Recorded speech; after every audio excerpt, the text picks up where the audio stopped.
All right.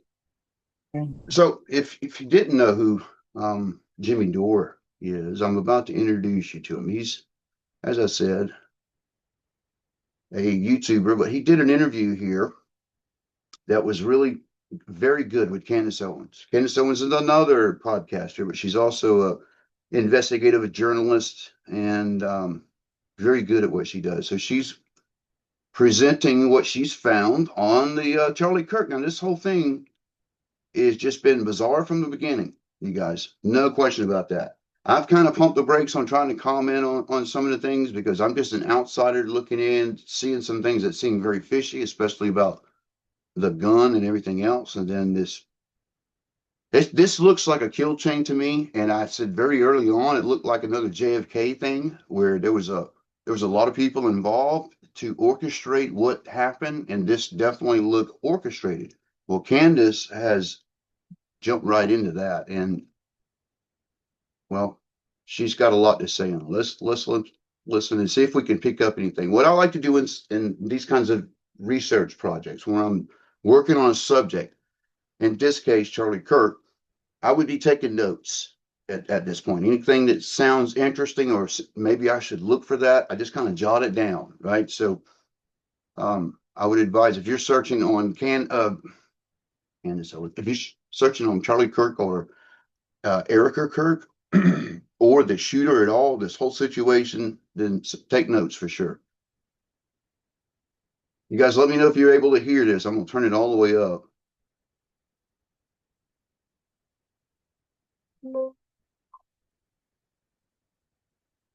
Well, in the can, I'm just waiting for the go ahead from Benjamin Netanyahu. I haven't gotten it yet.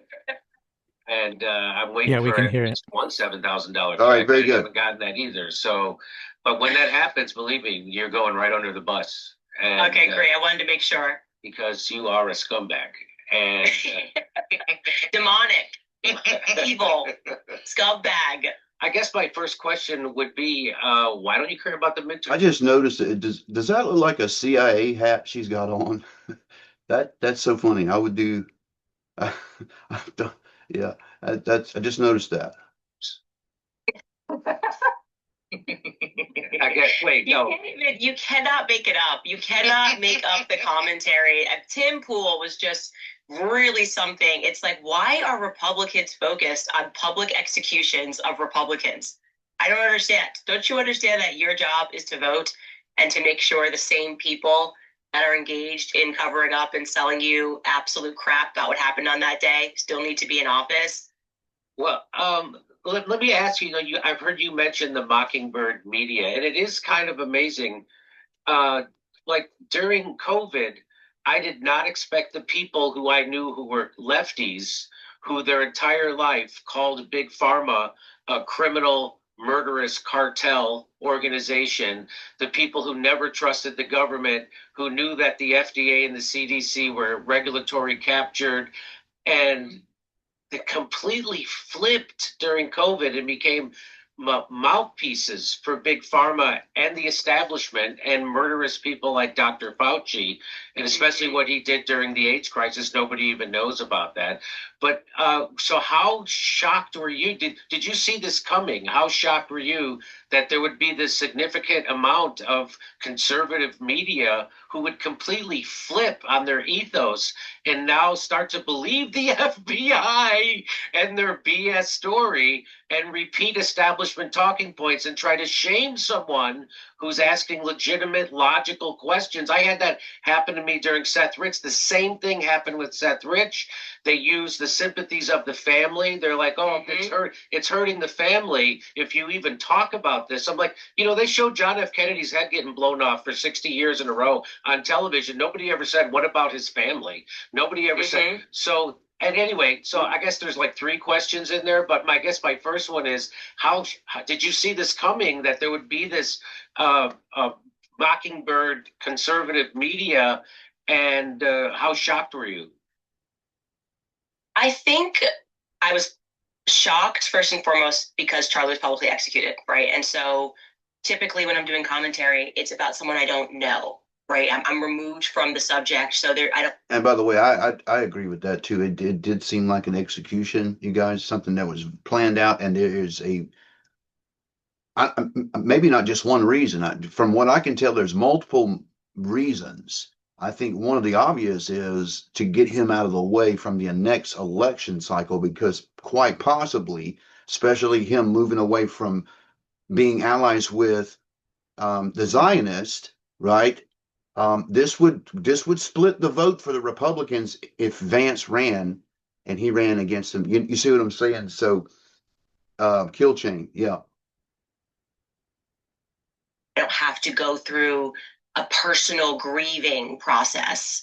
So there were so many layers of my shock at the actual event, then the shock at how swiftly the people closest to him lied about where he was at in his perspective. So I couldn't even process why that was happening, while also trying to understand suddenly why Susie Wiles is eulogizing him. Like, but what, like, what's this about? I don't understand. And so just for me to come back and be able to process all of this, I had to go away, and I just like went up to the mountains and just like spent time with like no tech and just kind of breathed in some air and was like, okay, this is really happening. Like this is going to be a fight like never before. And I was shocked at the people who pretended to be his friends. I mean, it was like upside down land. It was people that tried to stop Charlie from rising, suddenly stepping in and saying, this is what we have to do. This is what his legacy is. And so I haven't stopped being shocked, as every week there's a new, I mean, and the instant fight, like the instant war they launched on me was bizarre. I mean, within 48 hours, I mean, maybe 72 hours, I eulogized him. I, said, oh, last message talking about Catholicism. Suddenly there was like Operation Mockingbird saying this is completely untrue. Charlie never thought about Catholicism. He was a Judeo-Christian till the day he died, an evangelical, whatever it is. And I was just trying to process, okay, why even lie about the small stuff? So that's when I recognized immediately that there was a conspiracy here, because there is no reason. Of course, I was shocked by Bibi Netanyahu coming out right away and saying I didn't kill him. Like, that so totally makes you look not guilty. I don't know if you felt, Jimmy, that right after Charlie died, did you think I better get on air and say I didn't kill him? Like, no, nobody felt the need to do that, but Bibi Netanyahu did. And once that happened, I realized that it was going to be a fight against Zionists, full stop. Like, I think I realized that was this was going to be a fight against Zionists, because they wanted the ghost of Charlie Kirk. Like, they were like, this is our ghost and we need to direct it so that there's energy behind Zionism and Israel. And that's why this fight, I think, has been so especially nasty. And so I just want to play just two quick clips of Charlie Kirk. Sure. To kind of show how he thought. And we'll come back and get your comment. You guys, I didn't know that Charlie had done this. I've seen a lot of his interviews and the things that he was doing on YouTube, but I'd never seen this before. This is so bizarre that he brought this up, okay? I think the best reading of what happened there is who wanted JFK dead the most. Again, a lot of people said Israel wanted JFK dead. I'd love to hear that argument. But definitely Lyndon Baines Johnson and parts of our own government and the Cubans wanted him dead. And who actually made it happen? There were like 15 or 20 things that happened that day that were inexcusable. They changed the parade route. He rode in an open air convertible. LBJ decided not to ride alongside of him. The vehicle slowed down right when it went by the Texas School Book Depository. All right, so you see what he's doing. He's listing everything in the kill chain that happened, except for the participants, okay? He's acknowledging there was a kill chain involved. Everything from the car slowing down because it had to be a headshot. All these details that had to come in place to ensure a kill. And what's so ironic is the same thing happened to him. A lot there, right?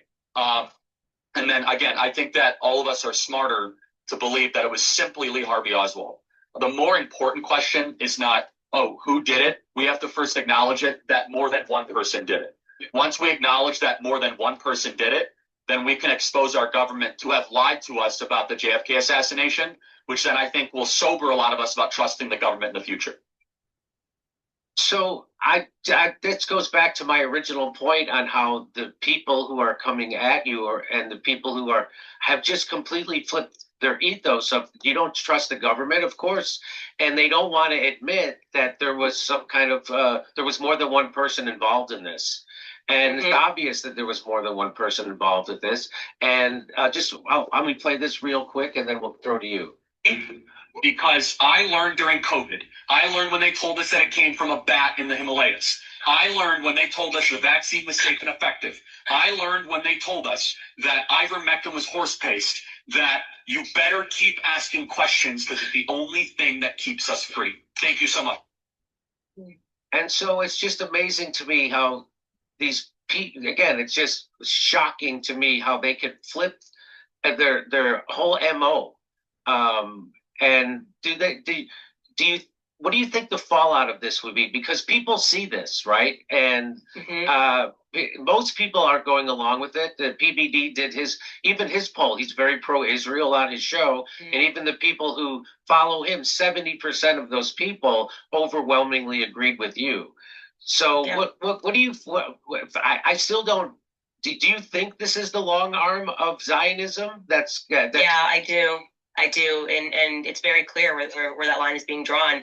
Find somebody who has, ignored Gaza being bombed. Find somebody who can call Candace a demon, but has never once called Bibi Netanyahu a demon, and you will find that same person trying to protect the Charlie Kirk narrative. It didn't make sense. I mean, within 48 hours, they were like, no questions. It didn't make any sense, and that is why people find it to be suspicious. And I've said over and over again, even if you accept to some degree that if you truly believed, okay, I think Tyler Robinson pulled the trigger, you could not say that you were certain that nobody else was involved because we haven't been told anything. You can't say that what happened on that day is very obvious and clear.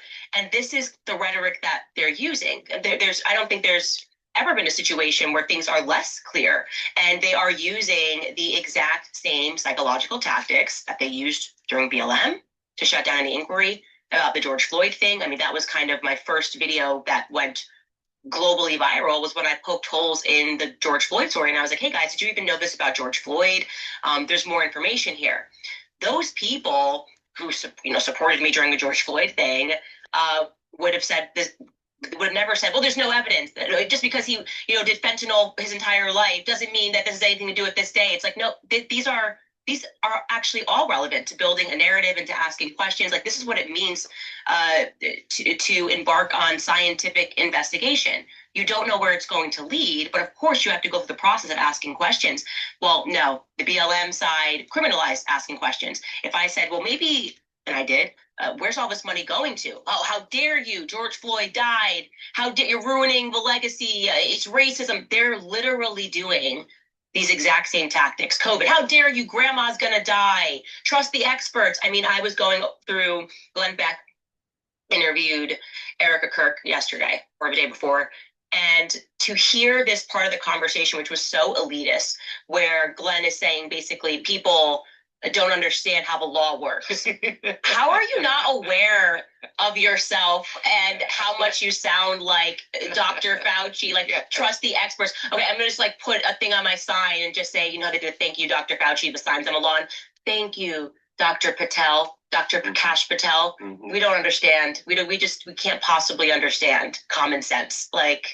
It's so crappy, and the reality is that Turning Point USA wasn't built on this idea of experts and elitism, and it won't survive if it keeps continuing down this path.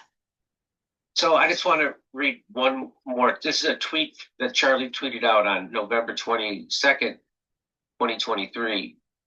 Or maybe it doesn't matter. So he says, 60 years ago today, JFK was murdered in broad daylight, a moment that would alter the trajectory of American history and shatter the public's trust in the federal government. Today, the same intel agencies whose fingerprints are all over JFK's assassination are more unaccountable and more weaponized than ever.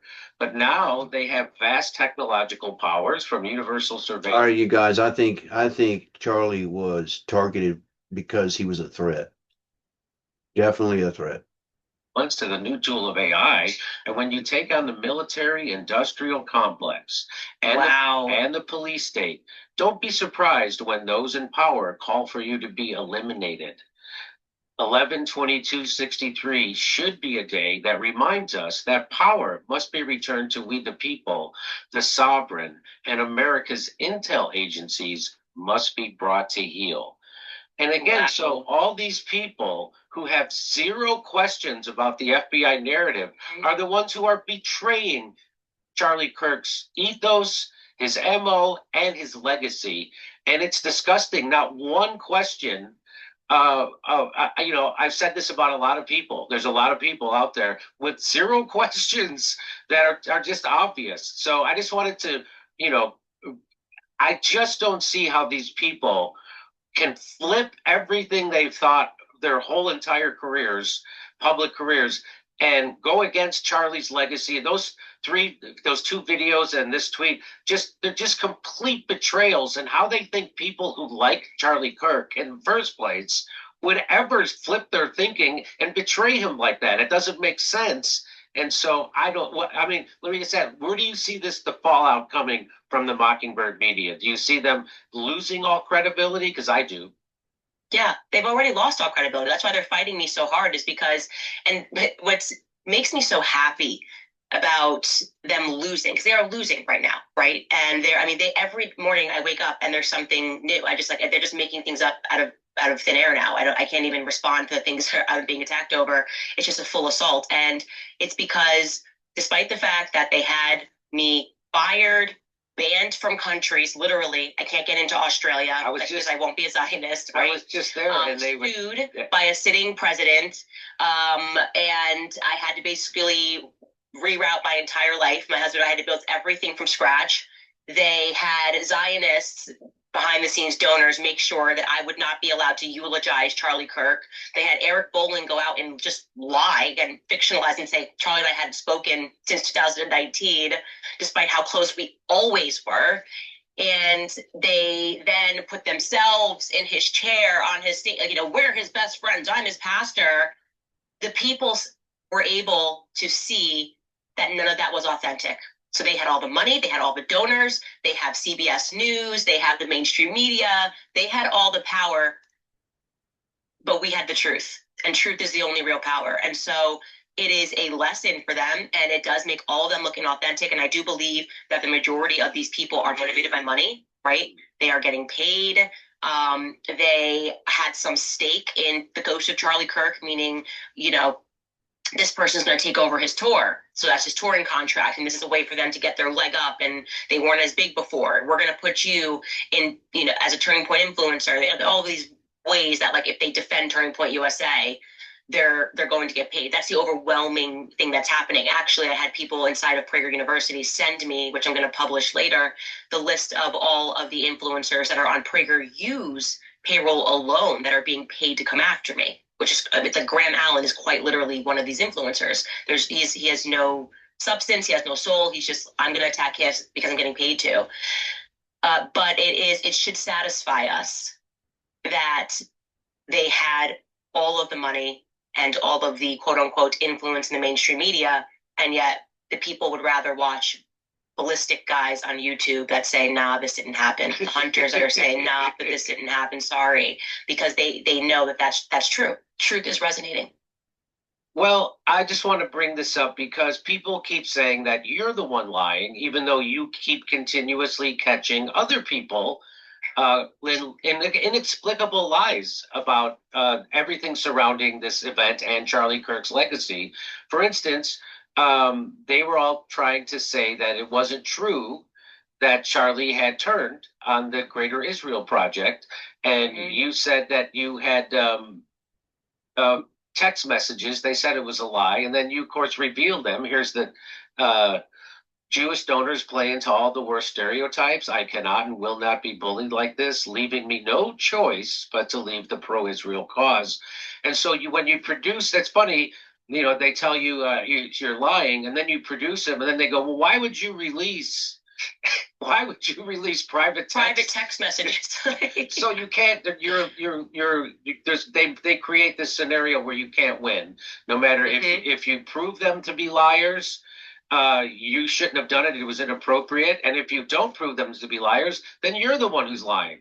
And so I can't get over again that they think this is going to work. And so I just wanted to bring this up. Erica Kirk. Now there's a new one where you have relayed information that Charlie Kirk told people the day before he was killed that he said they are going to kill me. And so Erica was asked about this by Glenn Beck. I miss how. So he knew he was going to be killed, you guys. That's bizarre. I mean, so he knew something was up. He knew there was a lot of money involved. I think he was becoming a juggernaut, and they were not going to be able to control him. And so the best thing to do was to martyr him and take over. He used to cry all the time. I don't know why he doesn't do that anymore. I miss it. But he was my favorite crier. But here we go. Here's what she had to say about it. I have unbelievable amounts of death threats. My kids have kidnapping threats, death threats. Our whole team has death threats. We knew that there was always going to be a threat, but Charlie and I all. So I just want to stop it for a second. This isn't the point of this video, but she kind of makes it sound like this is new. She's admitting right there, this is not new. This has been always. This has been. So people, it sounds like they're trying to make it out like you are creating these death threats. Other people have. Yeah. And it's just she's there admitting that we always knew, she said, and they always were receiving death threats. So it's not, I don't know why they bring it up because it's not new. But anyway, here we go. At least we promised each other we would never live in fear. And he would say, if they're going to get me, they're going to get me. But he was not messaging people the day before saying, I'm going to be murdered. They're coming after me. Someone's going to kill me. He didn't say that. And I had his cell phone. Okay, well, the problem is we had Frank Turek saying that he did say that. So here, let me play that. And so I texted him. I said, Charlie, I hope you've increased your security detail. And he said, I have. I know they want me dead. No.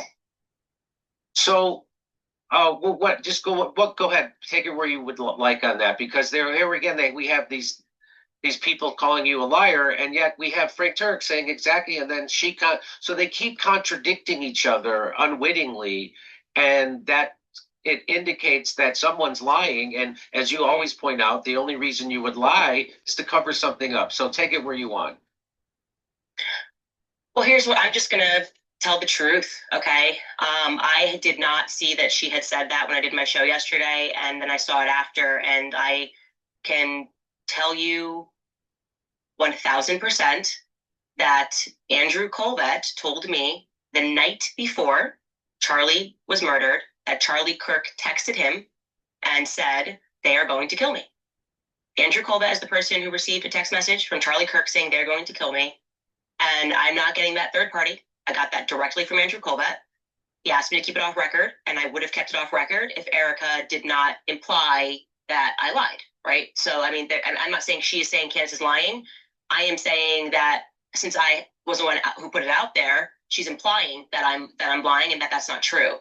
So we have a scenario here where either Andrew Colvett has told an explicit lie or Erica Kirk is telling an explicit lie. It's not up for me to determine who. I didn't receive that text message, but yeah. And I also was told by a person at Turning Point USA, who I'm not going to name because they are one of my sources, that Dan Flood received the same message. So there you go. I don't know. I believe that she has his phone. I maybe somebody deleted it, but I don't know why Andrew Colvett, 48 hours after Charlie was dead, would lie to me. He did not sound like he was lying. He sounded very concerned about it, and I specifically said, like, who is they? Like, you know, like he said they're going to kill me, and he said I don't know who he was talking about, and I thought it's kind of weird. Yeah, that's what I can tell you. I can just tell you the truth.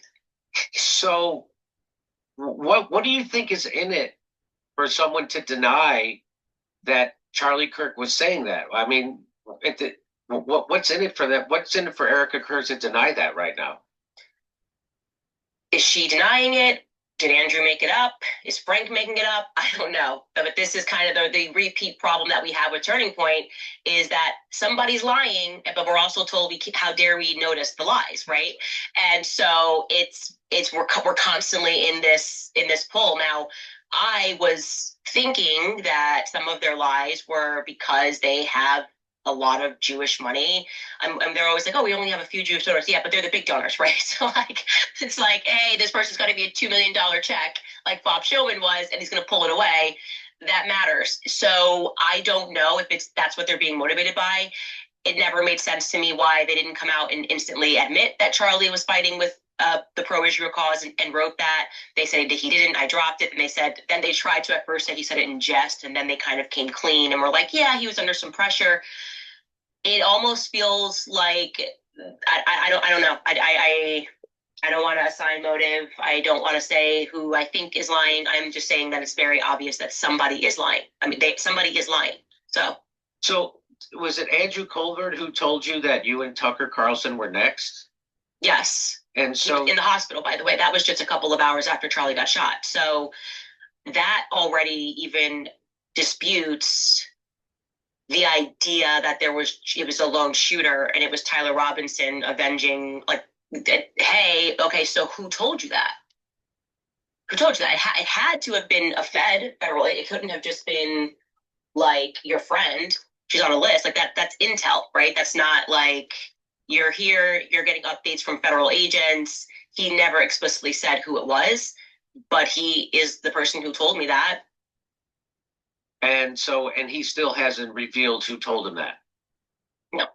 Okay, so again, these are all logical, legitimate questions, and people act like it's crazy. I mean, Glenn Beck intimated that there's mental illness involved with people asking these questions. He's COVID-19, every single round of that BLM. They always have to then turn it into a pathology where they're like, actually, it's Machiavellian. And what's the favorite? It's the dark triad. That's their favorite one. They're like, it's narcissism and this and that is the reason you won't get the vaccine. And then somebody at CBS writes an article about how you're actually a psychopath because you won't mask your children.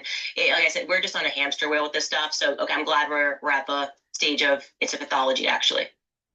Now, I just want to show you another one of these, right? So this logical, you're people being caught contradicting each other, and so somebody's lying. And here is the head of his security went on the CIA podcast, and here's what he was saying about the drone coverage, right? So people were like, how come you guys didn't have drone coverage? Well, this guy says there wasn't. And we start looking at things immediately, like, where are our risks? What's our risk assessment when we come in? That's why we get there. That's why we start doing the advance so early. Now, this is a great point here that they're stacking up all of these inconsistent and just blatant lies, because what this guy is talking about here, what he eventually says is that using drones wasn't possible because it was illegal. And then there was somebody that saw this interview that actually went and investigated and to see that it's not illegal. You got to have permits and stuff like that. And it was a special event, so it could have been done. And it wasn't. So he flat out lies in this interview here. So this is all these things stand out. It makes this look even more suspicious. Walk it, we build it ourselves, and we forgot to have somebody looking at the roofs. That doesn't make any sense. We walk it, we do it, we build it ourselves. I wish they would have expounded a little more of that interview, because he says in that interview that they looked into it and they were not allowed to fly drones. Somebody else did, and it was possible. You could have got a permit to do it. It wasn't that big of a deal. Of course, we leave all the roofs unattended, and nobody's even looking at it. Although they didn't even do a walkthrough that day, Jimmy. I really, I didn't know that. Wow. Yeah. So I have that as a fact. They did not even do a walkthrough that day. The only thing the security requested on that day was easy access out, and they wanted the top, which is what that text message was referring to. Mm-hmm. It was actually not Losey Center. They wanted that top, like, walkway above Charlie cleared. They didn't want anybody above Charlie. And they also wanted to make sure that they insisted that Charlie was outdoor event. They were advised that's not a good idea. We can't control traffic flow. And Macy Crofts said to them, no, this is what Charlie prefers. And so Turning Point USA insisted upon him being outdoors despite being advised not to do that. And they did not do a walkthrough. And they arrived, I think, around 10. I have to check my notes on that, but I think arrived just a couple of hours before Charlie arrived is when his security arrived. No walkthrough was done, and all they cared about and insisted upon was making sure that the cars were right behind, like they wanted easy exit out. So again, this makes no sense. It just flies right off him that he's lying, right? That he's got that used car salesman, overly sincere about things that are inconsequential. So here, let's watch more. He starts to talk about the drones. And so initially, I spent thousands of dollars on drones last year, and got guys last. Who asked you how much money you spent on drones? No one's asking these questions. Again, you're too many words, over-explaining. Anyway, here we go. But if the area lies in the Provo, Utah airspace, I can't fly it. Okay. That's a 107D. We can't break the rules. Right? And then you had secondary restrictions, probably due to heavy foot traffic for the school. But I can't go in and break the rules. There's laws for a reason. Okay. And so all he had to do was fill out a request to fly a drone, and they could have, and now we know that. And so again, this is all garbage. But here we go. He's got more garbage coming. Now the school could have flown drones, the PD, but they didn't have them, right? Okay. But Orem PD has a drone unit active and professional, and that police department, I will tell you right now, is awesome. I think everybody knows the reputation of some podunk police department in the middle of Utah is awesome. They're so awesome. They have no videotape of Tyler Robinson turning himself in. They are so awesome. They're so awesome that they didn't look at the roofs, right? Even though they said they were gonna, but nobody was watching that roof. Although people in the crowd saw him on the roof, and then just like in Butler, Pennsylvania, the cops, the Secret Service, the state, everybody missed it. But the people in the audience, in the crowd, were screaming that there was a shooter in Butler, Pennsylvania. Same thing here. But the guys who are paid millions of dollars to make sure that doesn't happen missed it. The awesome Orem Police Department missed it. And so, again, he goes. They get it. They get it. They were there. They helped both on the soft side and the hard side. They just forgot to look at the roof. They forgot to seal the entrance and the access to the roof. That's how awesome they are. And so I started asking questions. Do you guys have a drone unit? Yeah. Good. Do you have an MOU or a mutual aid agreement with the school? They're like, yeah. And I said, did they call you and ask for assistance? No. I'm like, why wouldn't you call? Why wouldn't you? And then so, that's one. So I can't go in and break the law. I can't make my guys break the law. I can't go in and do something. Okay, so so he's saying this is why he didn't have a drone, but then we listen to Frank Turek. Here's our guy again, and let's listen to what he says. Anyway, on our way in, we had drone footage of the crowd building. What? And what? Charlie had it on his phone. I said, Charlie, I don't like this place. There are too many buildings. Charlie just kind of brushed it off because, look, we have a security team, and he wasn't going to cancel an event. And as far as we knew, the university police. So, and there you go. So he's saying they're looking at the drone coverage on their way into the event that they were his team. So again, we would be derelict. You would be derelict in your job to not ask this question. Who's telling the truth there, and why is one of them lying? What are they covering up? Right. Yep. It's exactly right. And that is why they are just sort of now in themselves in a late stage psychosis where they just think that they're going to convince us that it's not proper. Like there's impropriety in noticing all these lies. Let the family grieve, and do you not want the legacy of Charlie Kirk to survive? Do you not want Turning Point USA to survive? If Turning Point USA is going to become an organization that is almost and the exact opposite of everything that Charlie represented, right? Charlie did not believe in establishment media. He did not believe that you should only speak to the New York Times and trust CBS News, and that you need to be an official reporter or a lawyer to ask questions.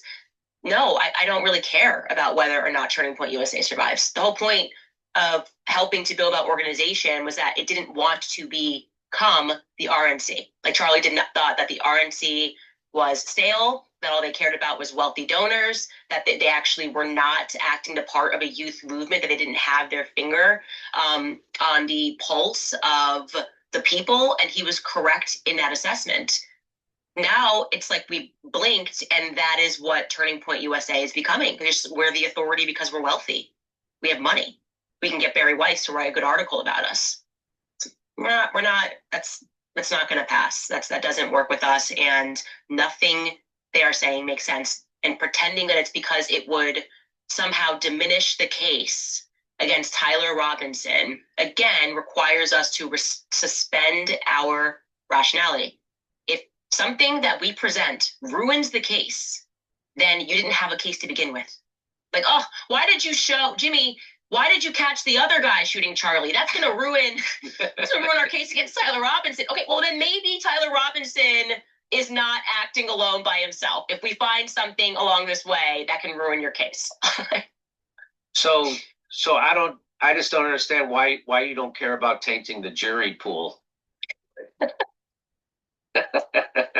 So That's it's so funny how their talking points are always at the same time. And yes. everyone's suddenly like, whoa, wait, what about the jury pool? And Glenn Beck asked that question. Are you concerned about tainting the jury pool? What a totally organic, non-scripted question. Because I'm sure that's the primary concern. If somebody even spoke to me about the jury pool or things of that nature after I watched my Housing Public Extra, I'd be like, I don't care about anything. I would have so much fire for Kash Patel. I would be screaming at him for having, which he did that day, basically sending marshals on a wild goose chase and saying, we've got the guy when they didn't have the guy. It was almost like he was just stalling to let somebody get away. So this idea that the proper thing to do is to tell the FBI, because they've never done anything wrong and they had nothing to do with JFK being murdered, is ridiculous. It actually makes us trust you least. yes. It makes us trust you less. It's like, I would much rather It's so ironic that she said what she just did, wearing the hat that she's wearing right now. trust people on the ground in Utah, which is what I have been doing, to tell me what happened that day, to give me their footage, than to accept that it must always just be given to the FBI. I mean, Terrell taking down the cameras, that was the first thing I knew was wrong. Terrell is never at student events, ever. Okay, I know these people. I worked with this organization. I asked Terrell, why were you there? You don't do student events. I mean, I'm talking about campus events, pardon. He said we were trying something new that day. Do you want to hear something funny? They tried something new that day, and that was the last day they did it, because Terrell since has not been at campus events. So it was just first time, last time for everything. Well, of course, then they lied about that, right? So they said initially the reason why they took the SD cards out of the camera was the cops told them to. And then the cops said we didn't. And then they switched their story and said, well, people were stealing hats, so we were afraid they were going to steal the cameras, I guess. And just the one behind its head, by the way. That's the one they. Yeah, you wouldn't just take the SD card; you'd take the whole camera. Why would you take? Or like the giant? If you're what they're going to steal, the harder camera to steal is the one that's actually wired in up there. If you're going to grab something off a table, there's a big camera right here. There's a camera over there. Like, right. I'm just trying. If I want to do hood rest up with my friends, I'm not going to like stand on the chair and try to unwire it. I'm just going to grab the one that's right there. Nothing made sense. And by the way, Terrell didn't tell me that. Terrell himself never told me that. He told me, but the reason that he took that footage was because he wanted to spare Erica having to see her husband killed in 4K. Oh, come on. And I said back to him, did you notice that we all watched him being killed in 4K? Like, you didn't spare, if that was your goal, you came short of it when it was live streamed and the entire world saw it. And then he sort of pivoted and said, well, I also wanted to make sure that I had secured it for the FBI. And I said, well, why that camera in particular? Because you didn't grab the other ones that swiftly. And he said that, and this was the part I still can't get clarity on, that the ops back home, and I said, what do you mean the ops back home? You don't have people back at Turning Point USA watching the live stream. And he said, oh, we were doing something new that day. And I asked him, okay, well, were the ops, you're saying, he said, back in Arizona. I said, so they were at Turning Point USA headquarters? And he said, no. Well, that's where you work, Terrell. So who are these? You guys understand what she's saying right here, what she's implying in that conversation?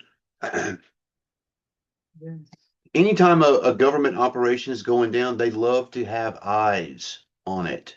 When they went and supposedly killed Osama bin Laden, Obama and the whole cabinet was watching it live because it was being broadcast on the Navy SEALs cam that they had cams on, and so they could see everything, right?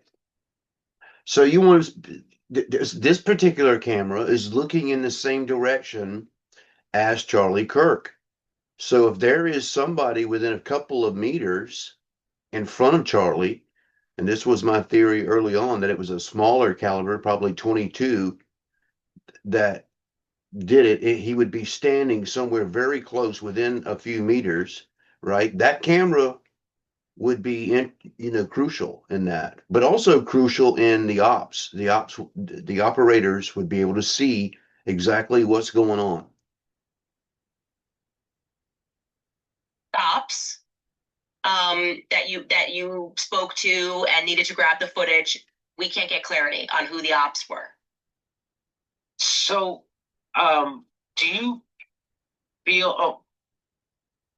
What is the most compelling piece of evidence to you that that the FBI story or the establishment story about what happened to Charlie is not true? What is the most compelling?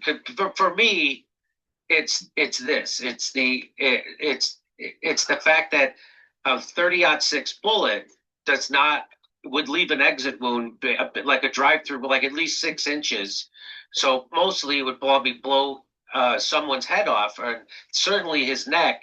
And here's Rob O'Neill. He was part of the SEAL team that went and got bin Laden. And here's what he had to say about it. And we were told that he was like Superman. His body stopped the 30-06 bullet. His body was like Superman, made of like some sort of a superhuman metal or something like that. What do you believe about that? If a 30-06 round hit Charlie Kirk, what would have happened?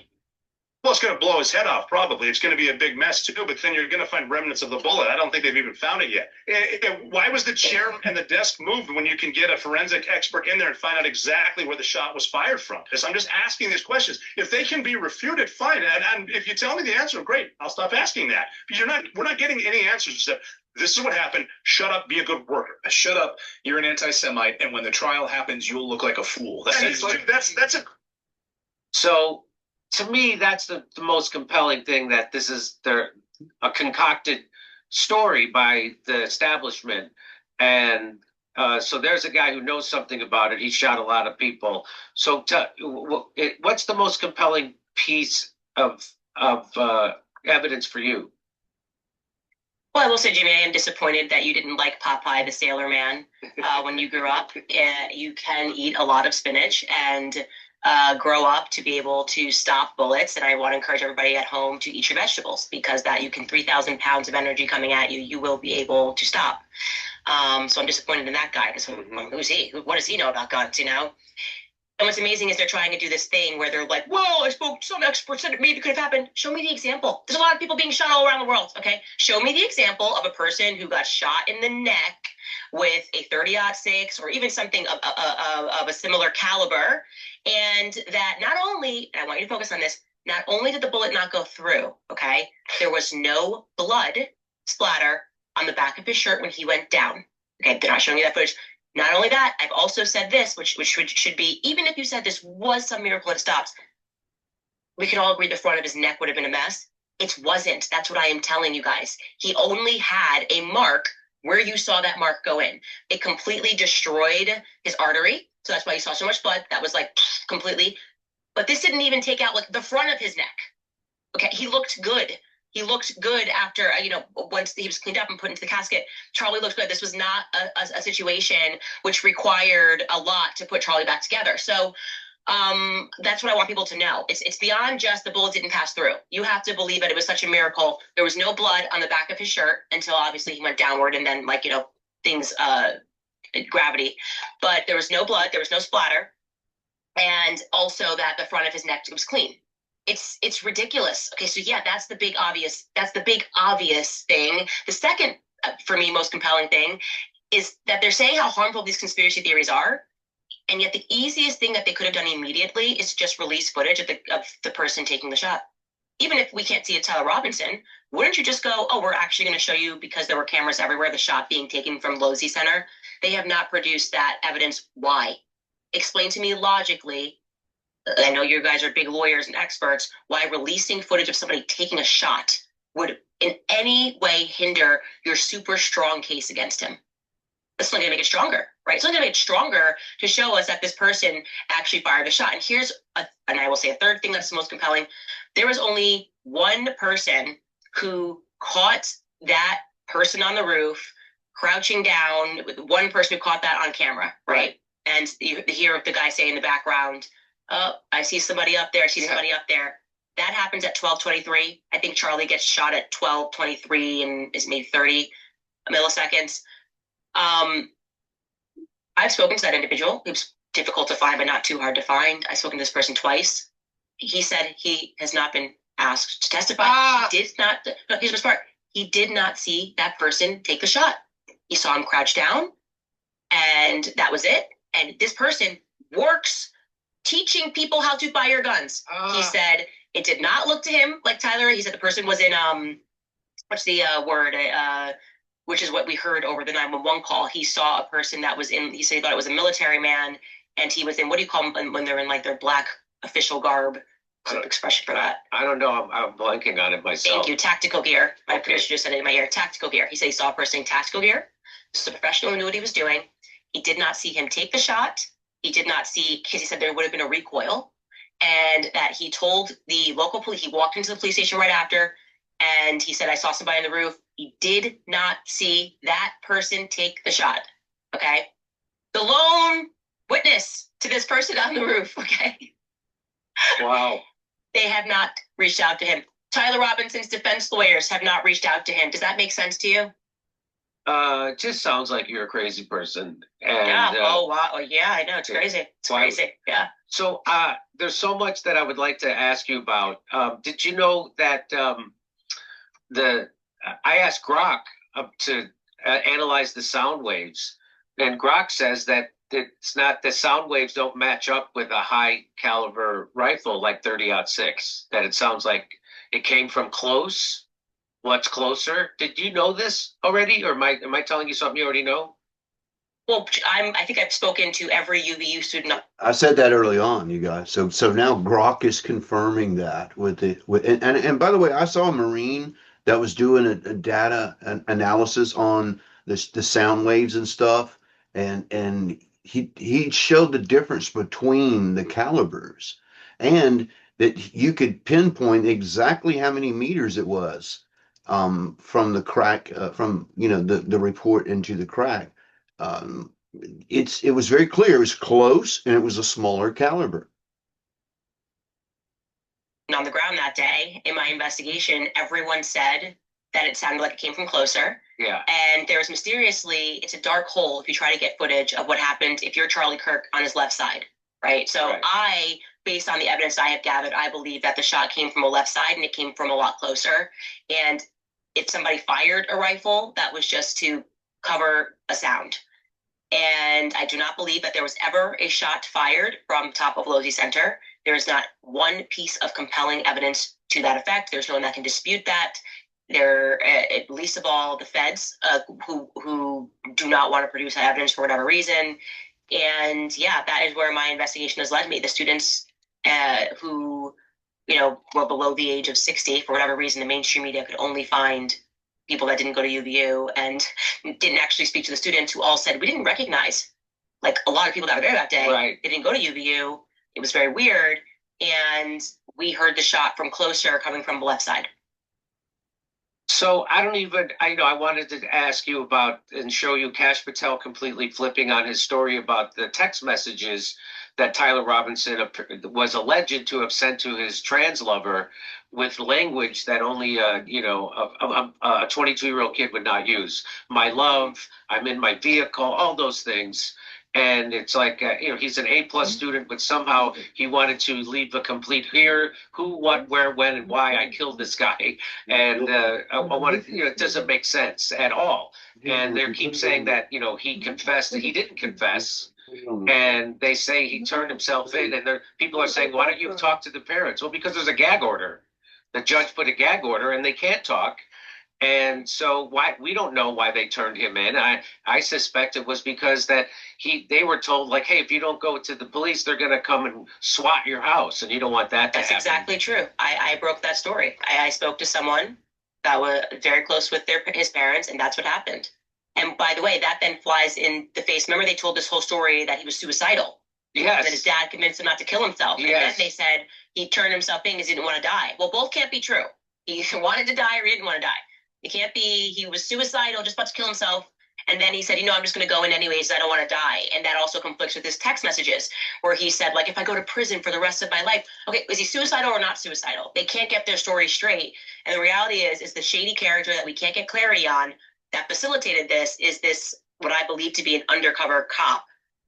Mitchell, I think was his name, who was his Boy Scout leader, Eagle Scout leader, whatever it was, at the LDS church. He is the one that facilitated that and said, as an undercover cop, I know that your name came up, whatever, it's going to be easier for you to turn yourself in. Tyler Robinson denied to his father that he had anything to do with it.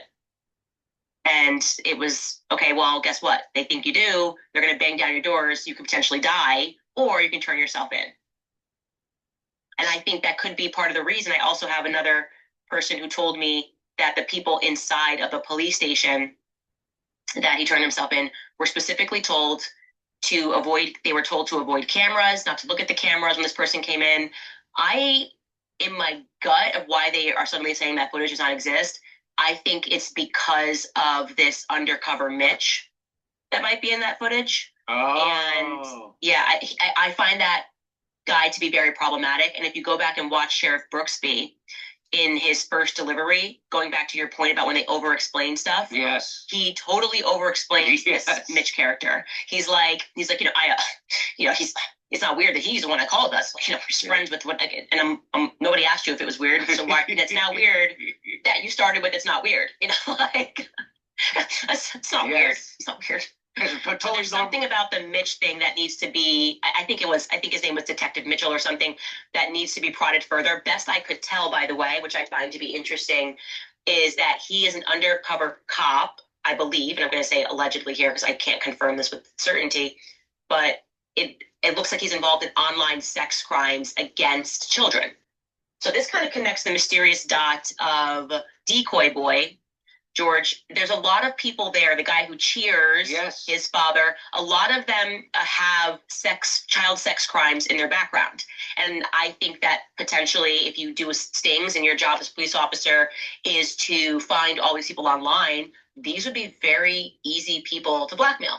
And Decoy Boy, George Zinn, when he got to the hospital, because he went to UV hospital after, Utah Valley Hospital, he told the nurses that he was told to do that and that he was going to be paid. But he didn't know where the money was coming from. So I think this was going on. There's a lot of people that were there that day that I looked them up and I'm like, oh, how weird. You have a history with child pornography. So I want to talk about donor money. So you guys know who she was just talking about, George Zimmerman, or the Zimmerman guy. He was the distraction. Immediately after he stood up and said he shot Charlie, right, and started freaking out and got tackled and arrested. So do you have information now? I've seen people say that Charlie turned down $150 million offer from Benjamin Netanyahu right before his assassination. Did you hear that? Can you confirm that? I had never heard the amount. So Oh, I could have been more, it could have been less. I know that it was a ton of money and it was going to take Turning Point to the next level. That I can confirm. The second thing that I can confirm is that there was as I have reported, a billionaire named Pierre who was going to facilitate, and I am told, billions into Turning Point USA. Now, I am not saying that there was a contingency and Charlie had to die for that to happen, but I can confirm that that deal has gone through despite the fact that Charlie died, which if I was a donor, I'd be like, well, Charlie's gone, so what's this organization? I don't know if that's going to work. And I don't know many billionaires that are willing to part with their cash in that way. What's your investment here? You care that much about conservative principles on college campuses. So I am really prodding that narrative of, because to me that's a financial motive, if I've ever heard one, of why someone might betray you. Again, not implying that this person said Charlie must die, but when you couple it with Bibi Netanyahu offering to take Turning Point to the next level, you wonder, does this person have a relationship with Bibi Netanyahu? Is that how he was going to take Turning Point to the next level? Because he's not acting right. Bibi Netanyahu's just not acting right. Or he certainly wasn't in the immediate aftermath, tweeting before the president that Charlie had been shot. That doesn't feel right to me. He's a busy guy. He's fighting war everywhere. And he was a little too locked into that. So I have a lot of questions there, and I am investigating that further because it seems that once I mentioned this mysterious Pierre, Turning Point lost their minds. That's when this now wave of assaults have come at me. They're not denying it because it's true. I'm telling you the truth. That's the reality. It was a very hush-hush thing, and people were not supposed to know about it at Turning Point USA, except for a handful of people, about this billions that was going to pour into the company because of this Pierre. And wasn't there a phone call made by an executive at TPUSA immediately after the assassination to this Pierre? Is that Yes. So can you tell me about that? That's what that is. Yeah. And that was kind of what made people at Turning Point go, that was weird. And then that kind of made it around the water cooler. And then I was able to confirm by somebody else at Turning Point USA that happened. Now, I can't say whether it was, certainly when it was told to me, it sounded like it was one of the first phone calls. So, but I can't say whether that was 5 minutes, 10 minutes, within the hour, 2 hours. But I think it's a strange phone call to make. I mean, I call a lot of people before I called immediately a donor, that's for sure. So now we can assign no ill motive and say maybe that was because they were worried that that person was suddenly not going to give them the money because Charlie was no longer dead. But that seems like a very vain worry when your founder has been shot. And the way that this came to me, and I'll put this as allegedly, it sounded like before we knew Charlie was dead, that person got a phone call. Right. Now, again, it could just be you're in the pool of donors that get everything first because we want this money. So, but it happened, and that's interesting. And me mentioning it caused mass panic.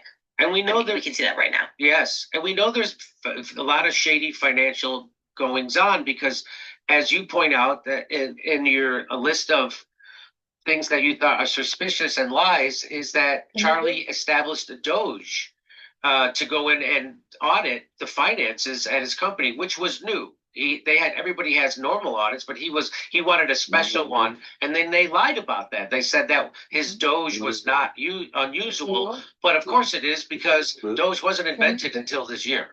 So of course, common sense. Right. And it was so ridiculous to tell that lie again. This is why people don't trust them, because they're not being forthcoming. All of this would not have been suspicious if they were like, yeah, no, that's real. He was going to establish a Doge. He was thinking that we were spending money too quickly. They go with a ridiculous lie every time about everything. He just liked the architecture at the Catholic Church. Why are you telling such a weird lie? No, he never once blinked on Israel. He loved Israel. He was just about to order a yarmulke in the mail. Like, why are we telling these lies over and over again? Why not come out and be like, and it really sucks because he was under a lot of pressure, and I regret that I pressured him about this topic. Like, that's what Seth Dillon could have said. Instead, he lied about that weekend. People that were there said Seth Dillon pressed him. Okay, I got that firsthand account, people that were there. that Seth Dillon was angry, that he pressed him about Bibi Netanyahu. Doesn't mean Seth Dillon had anything to do with his murder, but I just question why lie? Right. Why not just turn it into a lesson and say, man, that life is short. I really wish that wasn't the last time I saw him. I really regret that something so meaningless was our last correspondence. Why? I don't understand the lies, and nobody does understand the lies. And when people keep telling lies and then gaslighting us about them, it starts to look like a larger conspiracy. And so they have to create a straw man against you and say, why are you saying that Erica was in on the murder, or TPS USA was in on the murder? You're saying why are they lying? That's All right, so she hasn't come out and said it, but I kind of think that Candace believes that Erica is a honeypot. She's not saying it. Yeah. That's what you're not saying this or that. You're not positing a theory. You're asking just what. And so we know that there's shady financial stuff because what is the name of this guy's channel? Wolf Finances. He uncovered some stuff I just want to show you right now. I'm sure you know this, but here we go. Now we have the finances so we can see how that money was spent. Just to recap, there are 4 shell companies. Turning Point USA is the main one. Then we have Turning Point Action, America's Turning Point, and Turning Point Endowment. Just as a reminder, Tyler Boyer is the only paid executive listed for America's Turning Point. All right, so what that guy did is that guy made other companies with similar names, and he capitalized on it. Charlie Kirk is not even listed. So it seems strange to me that in FY24, 8.6 million. And that's called spoofing, by the way. So he's got America's Turning Point. So see, it's a version of Turning Point, Turning Point Endowment, and Turning Point Action. Charlie Kirk had nothing to do with these 3. They were basically a clone of this, so that this guy could direct money to himself, looking like he's this guy. Peter Martinez. Yeah, that's happened to me before. It's called spoofing. Like Peter $1 million Martinez. mysteriously got transferred out of the main company into the shell company managed by Tyler Boyer. When we look at how this money was actually spent, it went mainly to salaries. And in the last video, I mentioned the possibility of ghost employees. Okay, so I don't want to go, but that's okay. Shady stuff. And here he also found this. When I was going through all the new financial information, I saw this chart, and immediately I had a good idea of what was going on. This shows revenue going into Turning Point Action, and you can see a gigantic leap in revenues for FY24. It went from 10.7 million to 27.2 million. That is over 150% increase in 1 year, an extraordinary achievement for a nonprofit. What is even more curious is when you put this chart side by side with Turning Point USA. Turning Point USA shows a 4% increase. Remember that Turning Point USA is the main organization with Charlie Kirk as president. Charlie Kirk works a lot less on Turning Point Action, and Tyler Boyer is the COO. Do you see what is happening? For some reason, in FY24, Turning Point got a ton of new donors, but these new donors went around Charlie Kirk and into the organization where Tyler Boyer was the COO. It's almost like they did not want Charlie Kirk to know about it. Now, we don't know who these... Okay, so I just wanted people to see that. I want people to know that there's motive, right? And so I grew up watching Columbo, and you always looked at the people closest to the person. And so there's motive for them to lie about certain things and to not want people to look into it. And they also had motive to be involved. I'm just saying there's motive there, and there it is. And where there is money, there is motive, always, of course. And I have been very clear and explicit about this. Tyler Boyer is a bad guy. Okay, everybody knows this. Like, look, he required a presidential pardon this year. Okay, he is he's a part of the Arizona sleaze politics, hooks up with younger guys, and is in an open marriage, like a swingers. He's a bad guy. And he is now effectively at the helm of Turning Point USA. You can say, it's Turning Point Action, but Tyler is the person who single-handedly hired every person around Charlie Kirk. He brought in everybody that you are seeing, you have questions about, from Andrew Colvett, who was at the Kairos company before this under Johnny Moore. Johnny Moore is the guy involved in all that Gaza shade, the only humanitarian that they're allowing into Gaza while these kids are being plucked off. Like Tucker did an episode about Johnny Moore and the Kairos company. Tyler Boyer hired Stacey Sheridan. Tyler Boyer is the one that told Charlie they needed to take Turning Point to the next level. I know who Tyler Boyer is, and I am telling you he's a bad guy.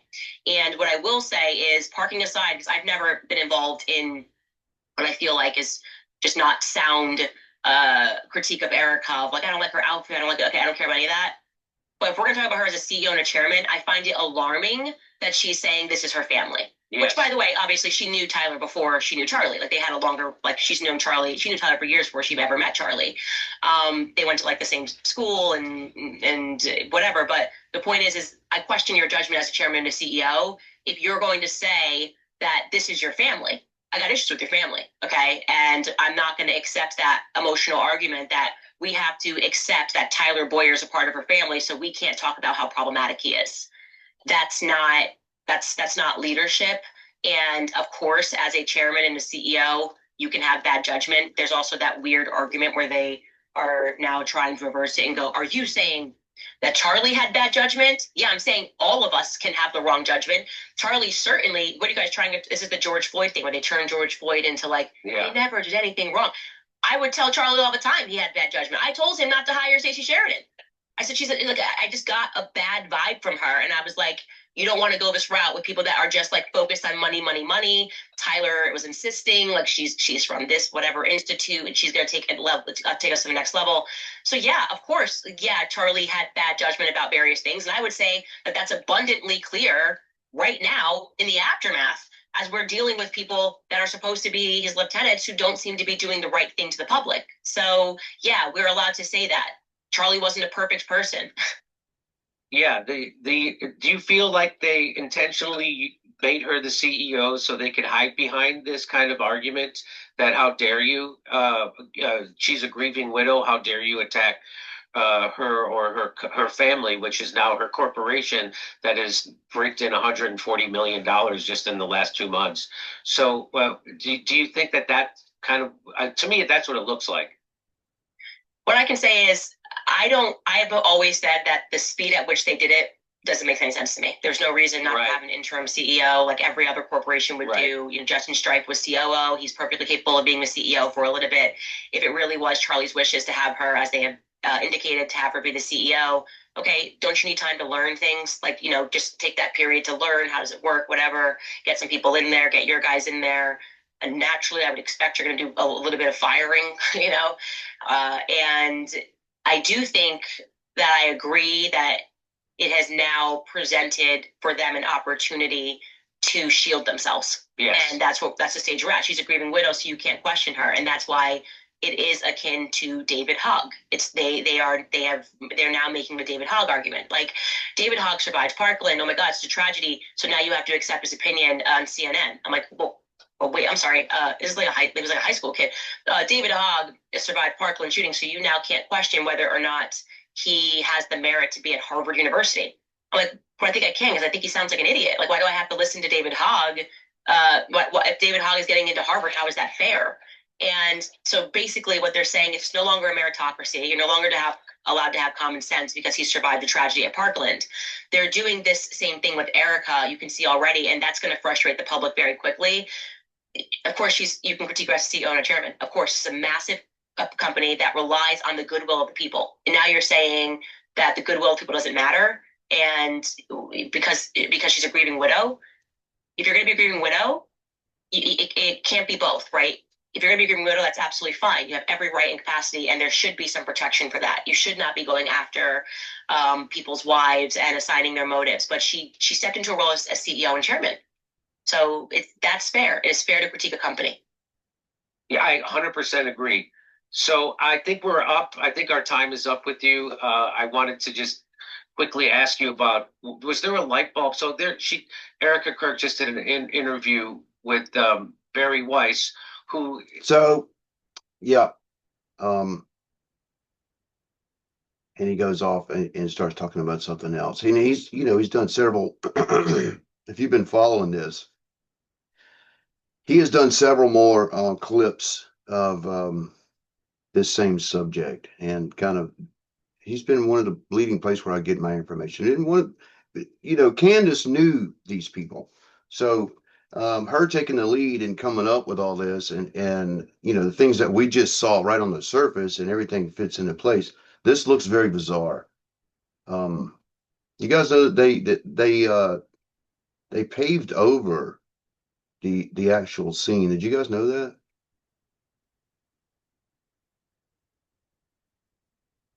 9/11 too. Yeah, They pick up Let's it's see. They it's in got one of rid my of. tables. Yeah. So I'll eventually get So to it. I got a theory on why that is. I haven't really seen anybody talking about it. I wonder if I can. Oh, okay. So In 9/11, they pick up all the rubber very quickly. They're the same. I Okay, want to see if I can pull up that's typical of science. Google Earth. What do I got here? Anyway, I heard a lot of things in that interview that would be searchable. Definitely a lot of money involved. I wonder if they've updated it.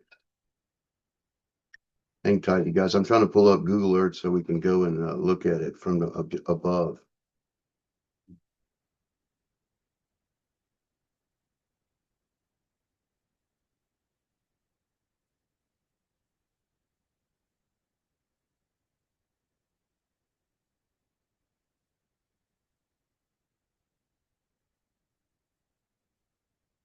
UVU, right?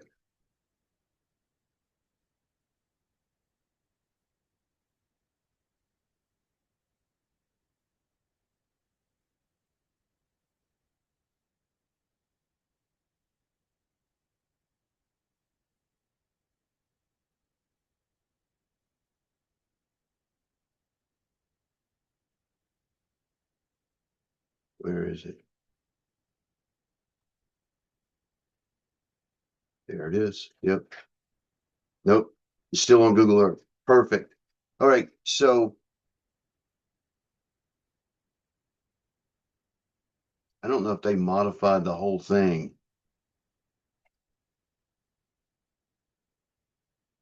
To me, it looks like a Jewish menorah. Mhm. It does. Doesn't look. It is. Hold on. I'm having a. The synagogue of Satan. Can you guys see that right there?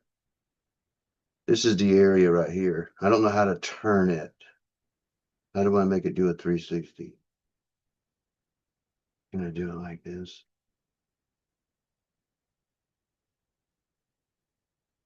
Nope. It's gotta be command. Anyway, Edit. this is the area right here. If you look at it from this direction, this looks like a Jewish menorah. Looks like a candelabra there. Now, with all of the Israel overtones, and I'm talking about the state, not the believers in the Torah, right? Obviously, we're talking about different Israels when we talk about Israel. There's Zionists. Zionists are not necessarily religious, and we have something in America now that is, I think, becoming a problem, and has been a problem. Even the first and second elections of Trump running, we had this thing with Christian nationalists, right?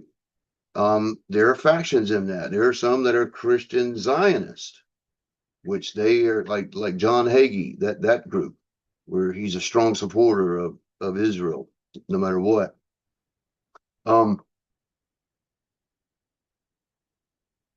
So all these overtones with Israel. One thing that they didn't cover is the cell phones that were there. I think there were 20. Oh wow. You see how I'm good searching? I wonder if you guys could see that. Yeah, so we make it small.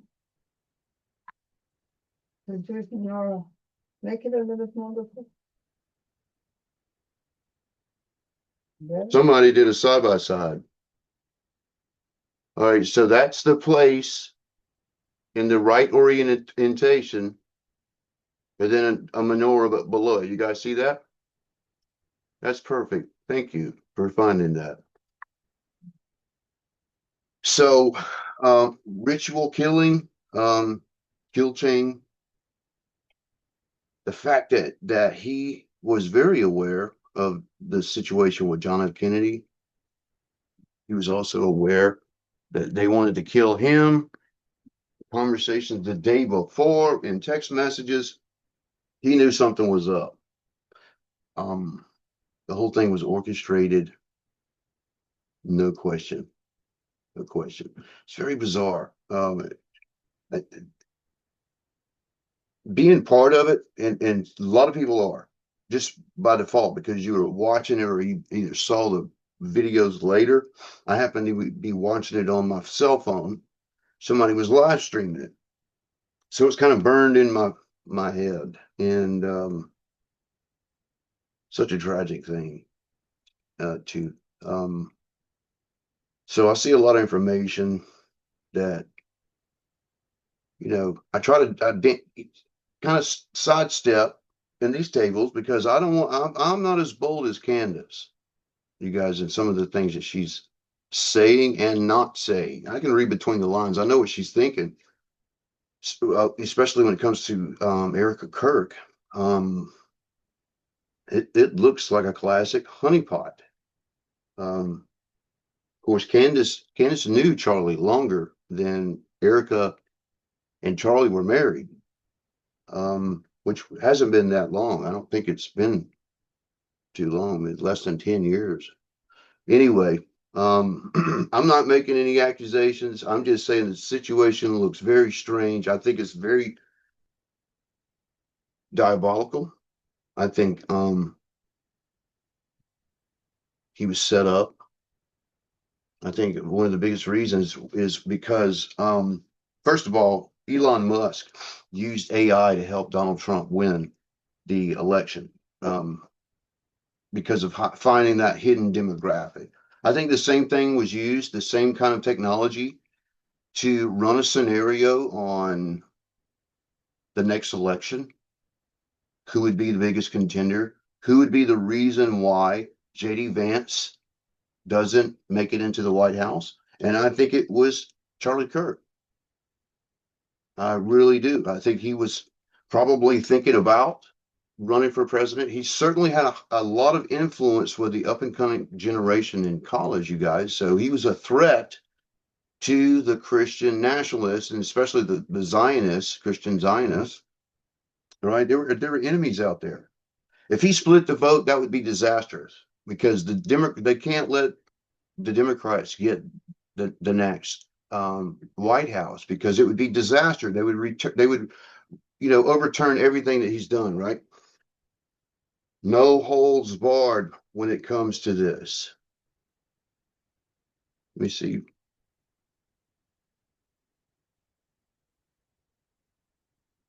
Yeah, I think he had a chance to win if he ran. Certainly split the vote if he in the Republican runoff. If he ran against JD Vance, they have to pick the Republican to run, right? So, yeah. Any more questions, you guys? So I'm gonna try to do some more work on these tables that I got on this and see what I can pull out of it with some of the things that I got wrote down. No more questions?